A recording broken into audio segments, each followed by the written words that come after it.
Assalamualaikum warahmatullahi wabarakatuh.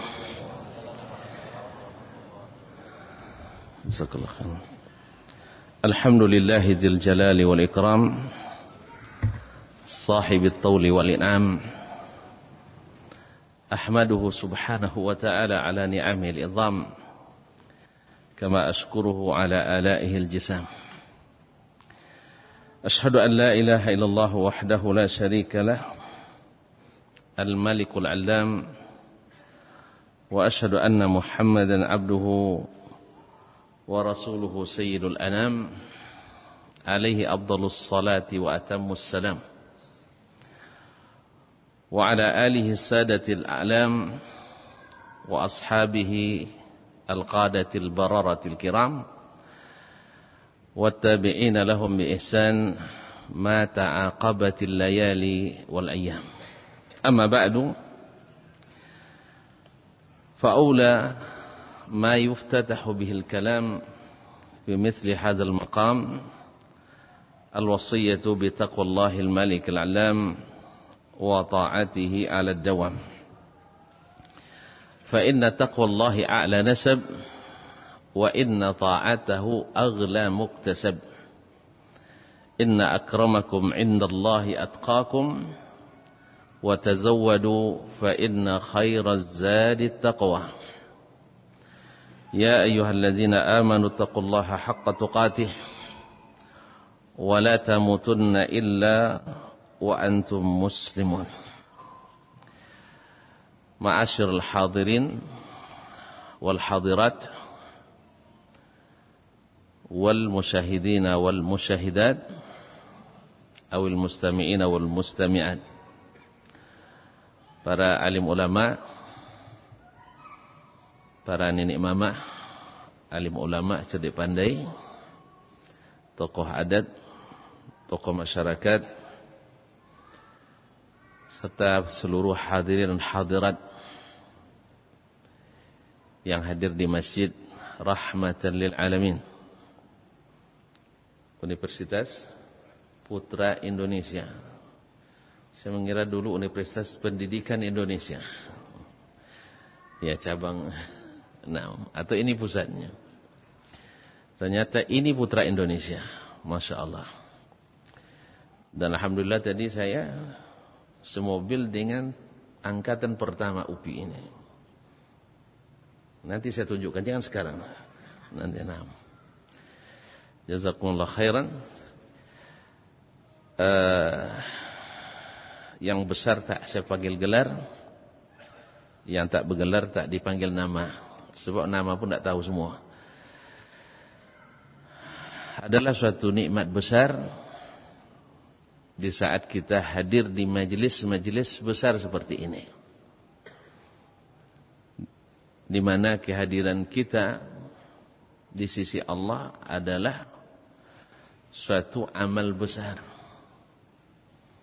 Menuntut ilmu adalah jihad.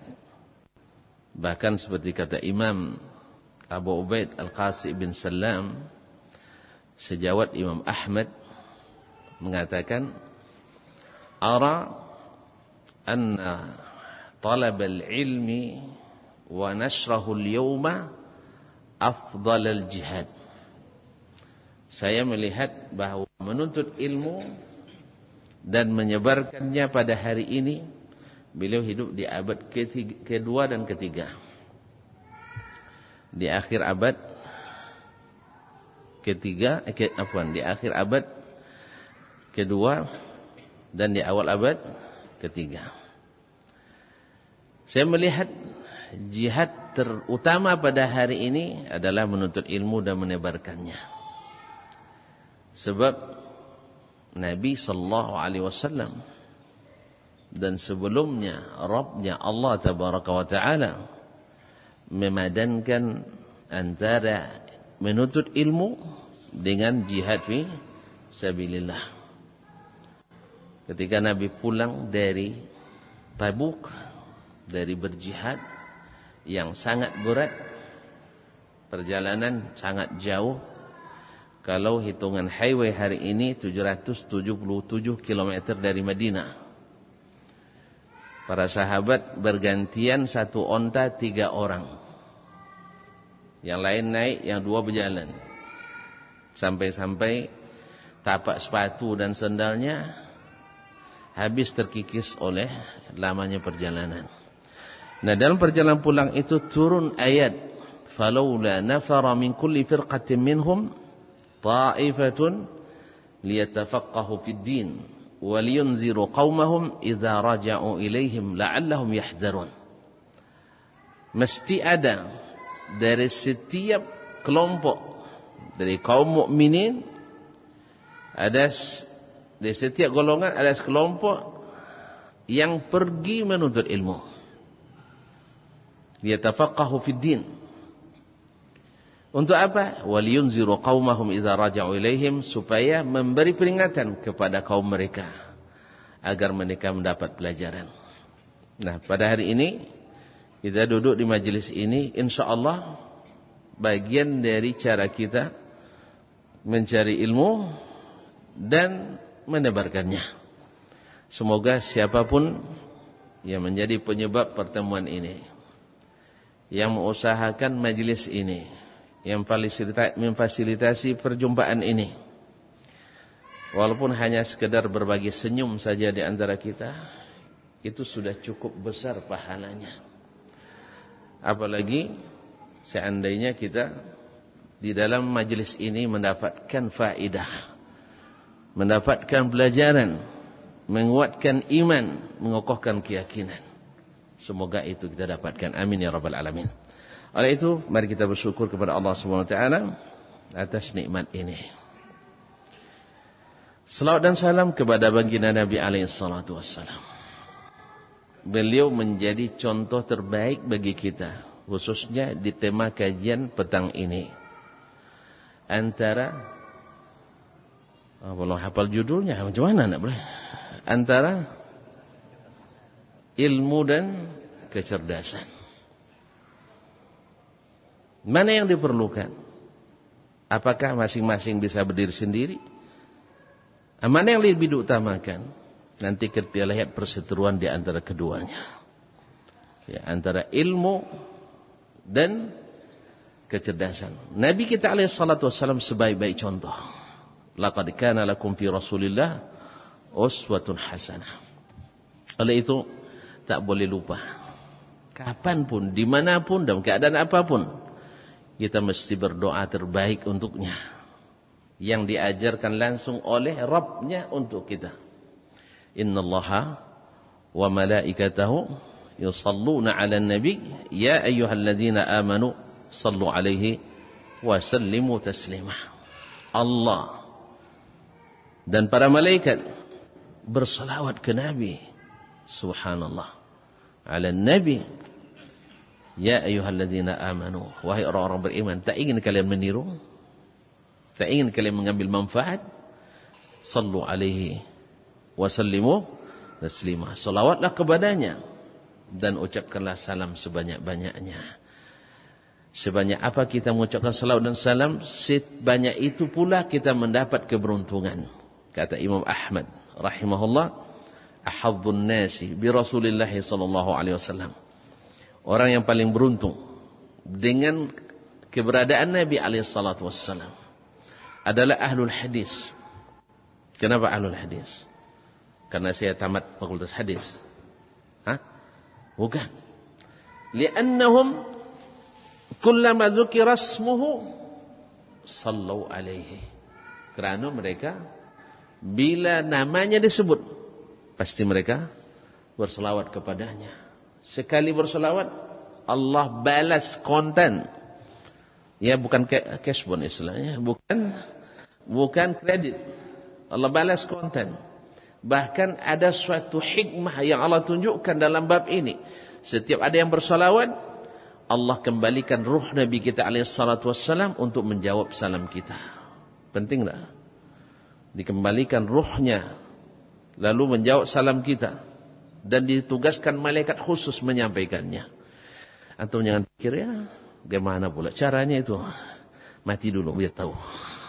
Ya, karena ini alamnya alam gaib. Antum kalau mau tahu ilmu alam gaib, jadi orang gaib dulu. Nah, kalau sudah gaib nanti, mana bapak tuh sudah gaib. Di mana? Di kuburan. Baru tahu ilmu tentang alam gaib. Ada yang mau tahu? Hah? Minta sama Allah, ya Allah saya ingin jadi bagian dari alam gaib. Tapi bukan karena bosan hidup. Ya, tetapi untuk meyakinkan. Cuman masalahnya bila antum sudah balik ke sana, tak akan pulang lagi kembali ke sini. Ada yang ingin coba? Ada yang ingin coba? Saya tidak bisa dicoba-coba. Maka tentukan pilihanmu dari sekarang. Kaum muslimin, kaum muslimat dirahmati Allah. Kembali masalah ilmu dan kecerdasan. Kalau kita lepas keduanya, pasti ingin masing-masing membanggakan diri. Itu sudah tabiat makhluk. Padahal yang boleh membanggakan diri itu hanya Allah Tabaraka wa Ta'ala. Salah satu sifatnya Al-Mutakabbir, Al-Kabirul Muta'al, yang maha takabbur, membesarkan diri, maha tinggi, maha muta'ali, meninggikan diri. Karena apa? Tidak ada yang lebih tinggi daripadanya, tak ada yang lebih berkuasa daripadanya, tidak ada yang bisa menghukumnya. Kalau kita sombong, kita kena hukum, sah? Tapi kalau Allah, siapa yang menghukum? La yus'alu amma yaf'al wa hum yus'alun. Allah tidak ditanya apa yang dia lakukan, tapi mereka lah yang ditanya, makhluk, tentang apa yang mereka lakukan. Mana yang lebih bagus? Cerdas atau berilmu? Hah? Antum karena cerdas pilih cerdas. Kalau di voting pasti orang milih cerdas, sah? Hah? Ya karena antum sudah belajar. Nah. Berkata salah seorang penyair, ilmul alimi wa aqlul aqil ikhtalafa. Ilmu seorang alim dan akal seorang aqil berselisih, berdebat. Man dzalladzi minhuma qad ahradha asrafa. Siapa di antara keduanya yang paling hebat, yang paling terhormat? Fal ilmu qala ana ahraztu ghayatahu. Nah, ilmu mengatakan saya yang telah mendapatkan tujuan dari akal itu. Wal aqlu qala ana ar-rahmanu bi'urifa. Saya, kata akal, yang dengan akal itu diketahui siapa Ar-Rahman, Allah yang maha pengasih. Fa'awma al-ilmu ima'an wa qala lahu. Ilmu mengedipkan mata, memberikan isyarat, lalu dia berkata kepadanya, bayyana ar-Rahman qad fi furqanina ittasafa. Kalau begitu, apa yang sifat yang dengannya Allah yang maha pengasih tadi menyifati dirinya dalam Al-Quran? Apakah dengan akal, dengan kecerdasan, atau dengan ilmu? Fabana lil aqli anna al-ilma sayyiduhu faqabbala al-aqlu ra'sal ilmi wansarafa. Saat itu akal sadar bahwa ilmulah pemimpinnya, maka dia mencium kepala ilmu dan pergi dengan malu. Ma'asyul kiram dirahmati Allah. Paham? Kalau tengok pandangan matanya belum paham. Hah? Sebab kalau udah paham kita selesai aja. Udah sampai target kan? Nah, kaum muslimin, kaum muslimah dirahmati Allah.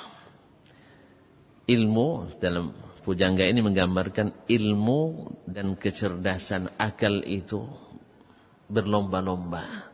Siapa di antara kita yang paling hebat? Apakah cerdas ataukah ilmu? Sang akal berkata, wahai ilmu, tahu tidak kamu? Saya yang menunjukkan bahwa alam yang terkembang ini, langit yang 7 lapis, yang tidak bertiang, yang ketebalannya menurut para ahli, bukan menurut para ahli, menurut yang berilmu, dari langit pertama ke langit kedua, seperti dalam hadis Ibnu Mas'ud disebutkan jaraknya hanya 500 tahun perjalanan. Ahli teknologi silakan, in istata'tum an tanfudhu fi aqtaris samawati wal ardi fanfudhu, silakan masuk ke dalamnya, ukur. Karena yang telah pernah ke situ memberitahu bahwa jarak dari langit ke satu dan kedua adalah 500 tahun perjalanan. Ada yang ingin penelitian? Lembaga UPI bisa membiayai, saya nak ikut dalam tim untuk mengukur jarak dari langit ke langit. Ada anggaran enggak? Ya, sebab untuk mendapatkan, memecahkan rumus persamaan dalam ilmu fisika yang 30 tahun lebih para peraih Nobel dunia tak bisa menemukannya. Lalu ditemukan oleh salah seorang anak muda Indonesia. Ada yang tahu namanya? Ocu Yogi. Akang Yogi Erlangga dari Tasik Malaya. Tahu enggak kalian tuan-tuan ciri khasnya? Tak tahu ya.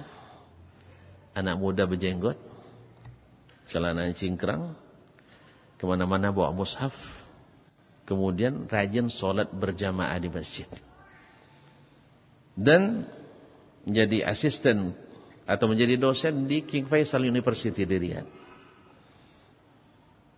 Bagi sebagian ciri ini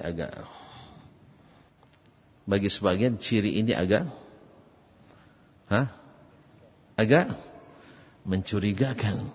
Karena ada tokoh nasional kita bilang ciri khas teroris bukan radikal, belum masuk radikal waktu itu. Sekarang waktu itu baru teroris. Karena sebelum terorisme ada pundalit. Nah, apa ya pula ingin jawabnya, udah lama. Jadi saya masih muda itu dulu. Itu namanya kaum fundamentalis yang berpahaman ini fundamentalisme. Lahir itu Israel tidak laku juga fundamentalisme. Maka lahir istilah terorisme. Nah, memang ada, tapi yang tersesat jalan. Dan tak mungkin lahir dari yang mengaji seperti ini, yang mengaji benar-benar kepada Allah dan Rasulnya melalui Al-Quran dan Sunnah, menurut pemahaman yang benar. Ini buatnya ciri teroris itu anak muda, rajin sholat ke masjid, bawa mushaf kemana-mana, berjenggot, celana cingkrang, itu ciri teroris. Ternyata setelah dia mendapatkan ini dengan penelitian yang biayanya hanya 7,2 miliar. Saya nak nanya, ada enggak lembaga kita yang memberikan biaya penelitian 7,2 miliar? Ya biar kita pecahkan pula rumus yang lain. Kalau hanya 7,2 juta, ada usah.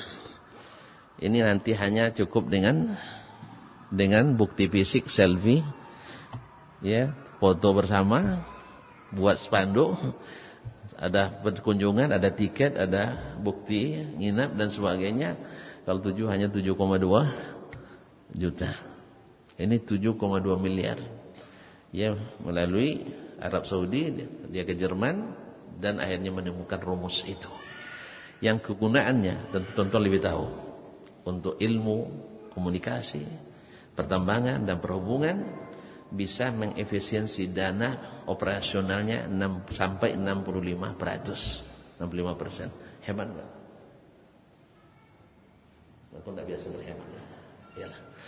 Ya, sampai penghematan 65%. Nah, ketika dunia internasional berebut untuk mendapatkan hak cipta ini, lihat bahwa imannya menunjukkan, bahwa ilmu yang diamalkan menunjukkan bahwa cintanya kepada umat manusia membuat dia menggratiskan hak cipta ini. Tahu, Amerika nak beli sekian triliun. Mereka nak beli hak cipta. Mahal nggak itu sih? Mahal. Ada yang menawarkan berapa 3 triliun dan sebagainya. Dia bilang enggak. Ini wakaf untuk umat manusia. Makanya orang yang mengikuti Nabi pasti jadi rahmatan lil alamin. Besok lagi ya, jangan buat bocoran dulu. Nah, ya, bahwa mengikut Nabi dengan sempurna atau mendekati sempurna semakin membuat kita menebar kasih sayang di permukaan bumi, bukan justru menakut-nakutkan umat manusia. Kaum muslim, balik ke kaji kita. Antum belain apa tadi? Kecerdasan. Ya. Tadi cerdas sudah ngaku tadi. Sudah diciumnya kepala ilmu. Kalau orang Arab, karena yang syair ini penyair kan orang Arab nih. Tanda hormat itu kepada guru, pegang kepalanya dengan dua tangan, dicium jidatnya. Tapi jangan buat di ini di Sumatera Barat. Ya bisa apa? Masalah besar. Kepala dia dipegang ya tuh. Iya. Boleh enggak pegang kepala Ustaz di sini? Hah? Ya, ada kisah syekh di salah seorang syekh di sana punya sopir orang kita dari Indonesia, orang Madura. Orangnya baik, syekhnya baik, sopirnya ini juga baik, hubungannya lancar. Ya, artinya pekerjaannya bagus, saya juga sering kasih lebih. Cuman ada suatu masalah yang saya tidak bisa pecahkan. Rumus persamaan. Rumus bersamaan. Ini rumus perbedaan. Yaitu setiap disuruh oleh syekh pasti dia begini, macam orang tak suka. Macam orang tak terima disuruh gitu. Kan ada orang kalau disuruh kan enggak gitu ya. Iya. Tapi ini enggak, semacam ada rasa pemberontak dalam hatinya. Lalu bertemu dengan seorang dai yang bekerja di salah satu maktab jaliyat dakwah. Saya cerita, saya setiap nyuruh sebulan, padahal tidak ada apa salah dengan saya nih. Cuma setiap saya nyuruh, dia selalu seolah-olah tidak terima. Lalu Ustaz yang dai tadi bertanya, Syekh nyuruh beliau seperti apa? Dia bilang, saya akan nyuruh dia seperti anak saya sendiri. Gimana? Saya pegang-pegang, elus-elus kepalanya gitu. Di Indonesia tuh Syekh pantang besar dipegang kepala. Oh gitu ya. Padahal kalau di sana pegang kepala tanda sayang. Makanya salah satu daripada kelebihan seseorang adalah mengusap kepala anak yatim gitu. Kalau kita subhanallah. Nah, jadi kan coba-coba pegang kepala ustaz bisa berhabis urusannya. Baik kaum muslimin. Jadi dia tadi sudah mengakui kelebihan ilmu. Bahwa wilayah ilmu lebih luas daripada wilayah kecerdasan dan akal. Kaum muslimin dan muslimat dirahmati Allah. Cerdas itu Allah berikan kepada siapapun. Dia bersifat fitrah. Tanpa antum minta, Allah beri kecerdasan. Makanya orang nak Islam, bukan Islam, orang beriman, orang kafir, Allah berikan kecerdasan. Nah, Allah berikan kecerdasan itu sama, bersifat fitrah. Bahkan asal tahu saja, ibu-ibu jangan berkecil hati ya. Jangan asal tahu aja bahwa sudah buat penelitian orang di Walsh University di Britania yang neliti perempuan bukan laki-laki ya, biar tidak dibangun nanti. Ini apa namanya pro laki-laki ini, enggak, yang neliti perempuan juga. Bahwa memang otak laki-laki itu rata-rata Allah berikan lebih berat daripada otak wanita. 5 sampai 6 miligram. Kalau otak 5 miligram, berapa terabyte itu? Berapa terabyte? Hah? Makanya ibu-ibu suka melupakan. Suka melupakan. Apa yang dilupakannya? Tahu sendiri, kena marah sampai di rumah nanti. Jangan ngaji lagi sama Ustaz Asman, kena itu. Kaum muslimin dan muslimat. Makanya wanita kalau wafat suaminya mesti nunggu 4 bulan 10 hari. Ini secara psikis, secara fisik untuk mengetahui hamil atau tidak, seperti disebut oleh para ulama. Tapi secara psikis, sebab wanita bila sudah dapat tambatan hati, hatinya setia di situ. Lupa yang suami yang pertama. Kalau laki-laki dah mati pun istrinya masih tetap ingat yang pertama. Sah? Kalau tidak percaya silakan suruh istri antum mati. Yang baik-baik, tahu. Jangankan istrinya yang baik, yang belum jadi istrinya pun dah diingat-ingatnya. Belum lagi jadi istrinya dah mulai diingat-ingatnya. Apalagi yang sudah merasakan kebaikan istri. Makanya laki-laki bila istrinya meninggal malam ini, dia boleh akad nikah lagi besok pagi. Tapi tegak sekalian tuh. Ya tegak sekalian tuh sampai hati. Ya belum lagi dikemudikan sudah akad nikah secara hukum. Tapi secara perasaan tentu akan ada tenggang rasa. Berani tak nikah besok lagi? Nah, alhamdulillah. Mana berani antum? Ma'asyiral kiram dirahmati Allah SWT. Kecerdasan diberikan Allah sebagai karunia. Tanpa antum minta pun antum sudah diberikan modal akal yang insya Allah cerdas. Sedangkan ilmu itu mesti dicari, mesti dituntut dan dipelajari. Oleh sebab itu benarlah kata ilmu, kaum muslimin dan muslimat yang dirahmati Allah SWT adalah pemberian dari yang maha berilmu, yang mesti kita cari dan tempuh jalan-jalannya, yaitu dengan kata Nabi SAW, innamal ilmu bitta'allum. Sesungguhnya ilmu itu didapat dengan ta'allum, dengan berangsur mengetahui satu demi satu, secara periodik, secara bertingkat. Di sini aja adanya kayaknya. Kayaknya di sini aja adanya. Peringatan 15 menit lagi akan azan. Enggak tahu? Enggak apa-apa. Ya kalau enggak tahu kan enggak masalah. Berarti belum berilmu. Kaum muslimin dan muslimat dirahmati Allah. Sampai di mana tadi saya? Antum terikut juga kena jam tadi. Nah, ilmu itu mesti dipelajari. Sedangkan kecerdasan itu akan diolah dengan ilmu, sehingga semakin dominan ilmu, maka semakin kurang peran kecerdasan.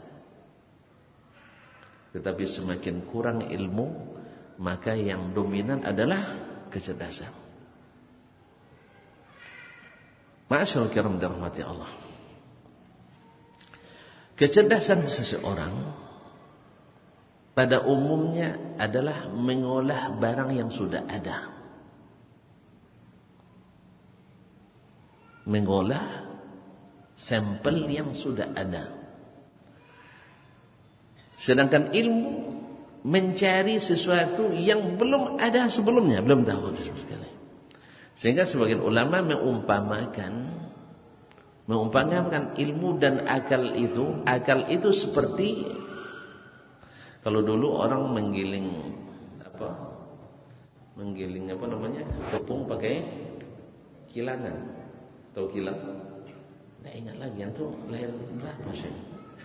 Buat dulu bikin gula tebu masih pandai? Ya pakai giling. Kalau orang dulu pakai dorong bersama-sama, tidak ada, pakai sapi, pakai keledai. Kalau di masa saya dulu kita dorong bersama-sama, kita yang jadi keledainya.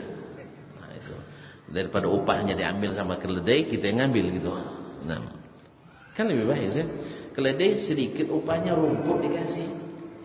Kalau kita dikasih apa? Duit. Kalau sehari Keledai dikasih rumput 1 goni. Rumput 1 goni berapa?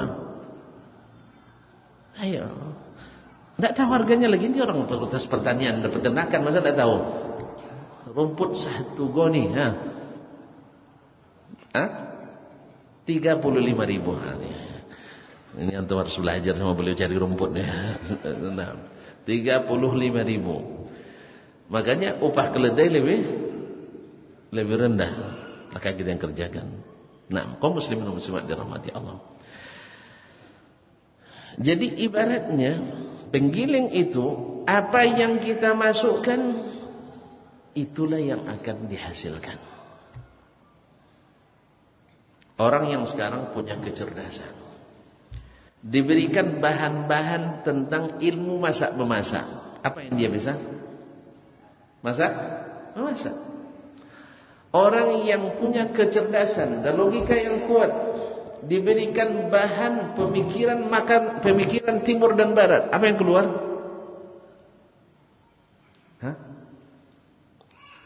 Tak paham. Ulang kembali. Ini gilingannya tadi akalnya, pemprosesnya, alat prosesnya. Diberikan bahan-bahan pemikiran orang dari timur dan barat, Yunani, Romawi, Cina, India, Jepang, dan Indonesia. Apa yang keluar? Apa keluar? Ya pemikiran. Pemikiran. Yang lebih parahnya kalau yang diambil itu adalah sampah pemikiran. Ada orang tukang pungut sampah? Ada tukang pungut sampah? Tidak ada. Tidak ada. Dilarang di sini. Yang tukang cari sampah, apa namanya? Pemulung. Di pemikiran pun ada enggak pemulung pemikiran? Ada. Tidak pernah tonton ngengok orang lain. Ada orang yang mana seluruh keburukan berpikir dari timur dan barat, itu yang diambilnya. Itu yang diambilnya. Sehingga melahirkan pemikiran-pemikiran yang merusak. Andainya yang dimasukkan ke dalam kecerdasan tadi, akal dan logika yang cerdas itu, ayatul Quran wa ahadithun nabawiyah asy-syarifah ala sahabi as-salatu wassalam. Apa yang keluar? Apa yang keluar? Tentu adalah agama ini, al-Islam, aqidatan wa syari'atan wa muamalatan wa adaban wa akhlaqan. Bila di kecerdasan itu dicampur adukkan antara pemikiran timur dan barat, lalu dimasukkan pula ayat dan hadis, apa yang keluar? Agama campuran. Agama campuran antara ilmu dan pemikiran. Kalau bahasa yang tonton sering dengar nanti, lahirlah subuhat.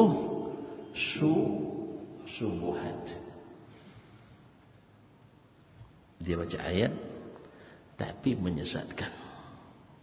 Dia baca hadis, harusnya menjadi ahli hadis tapi lahir ahli hadas. Tahu bedanya ahli hadas dan ahli hadis?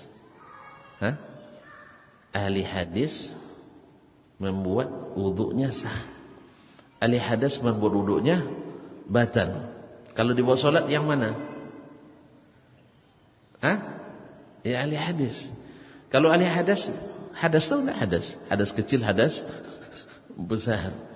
Yaitu mengada-ngada sesuatu dalam agama. Walaupun zahirnya baik, tapi bisa saja hasilnya berbalik. Berapa banyak orang seperti Allah firmankan, orang yang merasa berbuat yang terbaik, tetapi di akhirat menjadi orang paling merugi. Qul hal nunabbi'ukum bil akhsarina a'mala alladzina dhalla sa'yuhum fil hayatid dunya wa hum yahsabuna annahum yuhsinuna sun'a. Katakan hai Muhammad, mau tak kalian aku beritahukan orang yang paling merugi amalannya adalah orang yang sesat usahanya di dunia, padahal mereka sudah mengira telah berbuat yang baik. Kaum muslimin, waktu azan sudah dekat.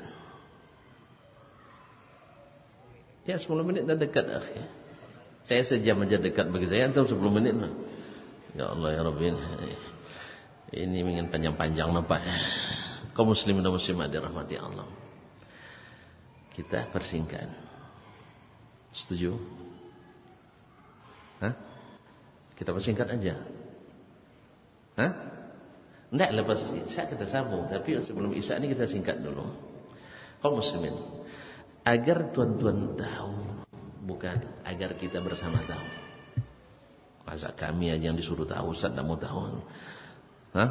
Agar kita semua tahu. Tadi kita berjanji menjadikan contoh jadi terbaik Nabi kita sallallahu alaihi wasallam. Diangkat jadi Rasul umur 40 tahun. Kok lambat sekali? Kenapa lambat sekali? Nabi risau nak melihat keadaan. Risau nak melihat keadaan. Tak ada jawaban. Bilang iya atau tidak aja payah. Nabi risau tak melihat keadaan masyarakat jahiliyah. Antum tak risau dengan masyarakat sekarang? Kenapa risau? Hah? Tak risau tuan-tuan. Tengok kita keadaan sekarang ni.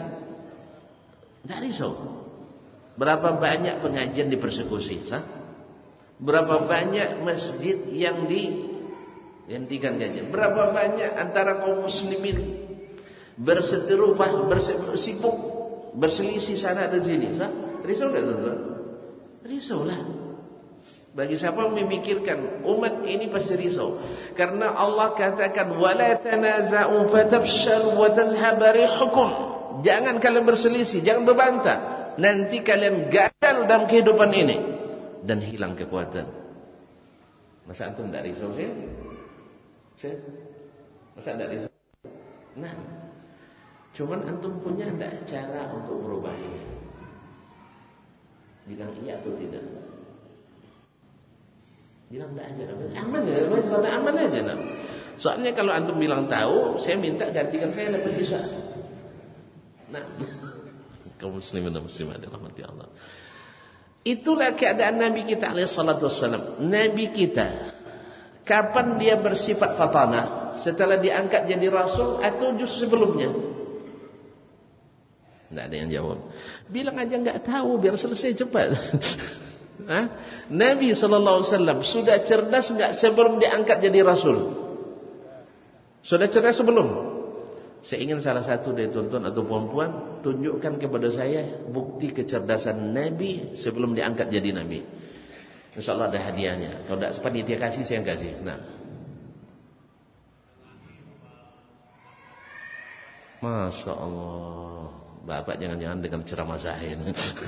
Taib. Panitia yang kasih itu saya. Kalau saya banyak, kalau panitia sedikit.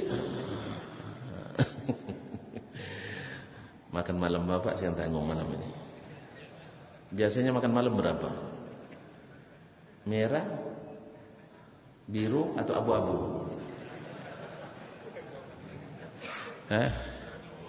Bingung Bapak jawabnya. Bilang aja Pak. Merah, biru. Baik. Saya tengok. Wih. Banyak birunya. Kalau enggak, jingga. Jingga cukup Pak. Jingga kuning ada, abu-abu ada, hijau ada. Ternyata yang merah enggak ada di sini Pak. Kalau boleh ditunda, nanti saya katakan. Kalau sekarang yang biru aja lah Pak ya. Ya, silakan tolong. Tapi tidak menutup kemungkinan ada dari panitia. Nah, kaum muslimin, bukti Nabi cerdas. Di saat orang-orang petinggi, tokoh-tokoh masyarakat di Mekah tidak bisa menyelesaikan perkara yang sebenarnya sederhana, tetapi hampir angkat senjata dan menumpahkan darah, yaitu ketika Ka'bah runtuh oleh banjir bandang ketika umur Nabi baru 35. Mereka sepakat bangun semuanya. Kalau saya baca lagi kisah pembangunan itu, mereka mensyaratkan harta halal semuanya waktu itu. Mereka tahu sebenarnya mana yang haram, mana yang halal, tetapi mereka lebih banyak harta haramnya. Karena apa? Nanti kita sebutkan.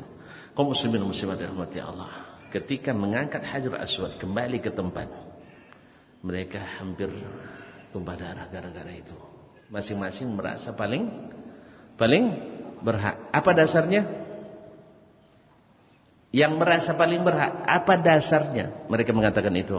Wahyu, ayat, hadis, akal. Menurut kami, kabilah kami lebih tua. Menurut kami, kabilah ini lebih punya kelebihan. Menurut kami dan sebagainya. Makanya kalau tuan-tuan nak nengok orang saling berdebat, lihatlah dia. Karena masing-masing banyak pakai akal-akalan atau pemikiran. Makanya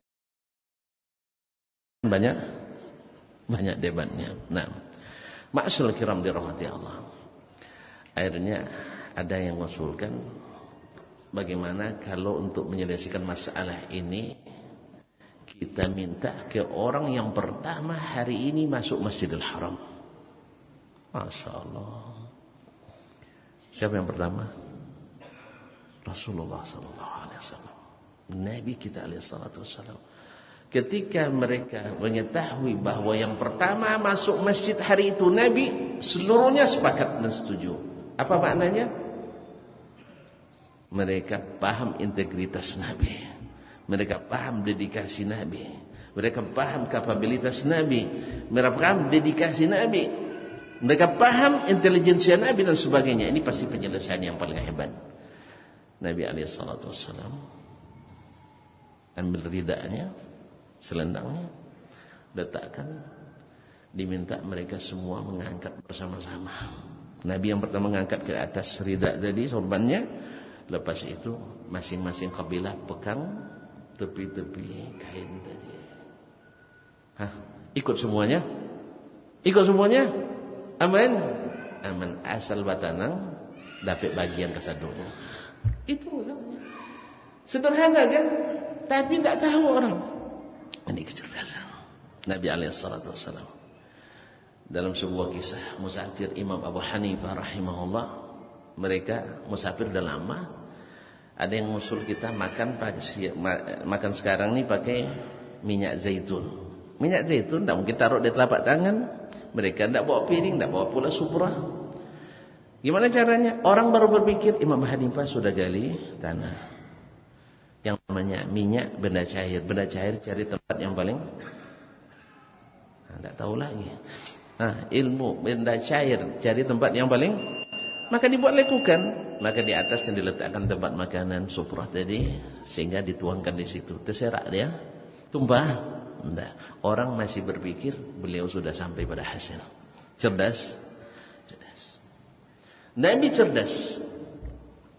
Tetapi apakah beliau sudah bisa menyelesaikan permasalahan jahiliyah?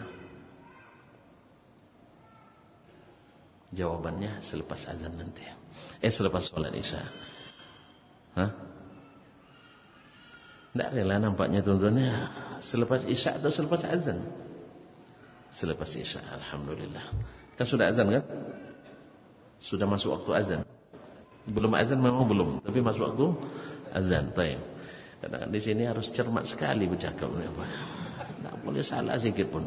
Terima kasih. InsyaAllah kita sambung lepas salat isya berjamaah. Wabillahi taufiq wal hidayah. Wa subhanakallah bihamdik asyhadu an la ilaha illa anta astaghfiruka wa atubu ilaik. Wassalamualaikum warahmatullahi wabarakatuh.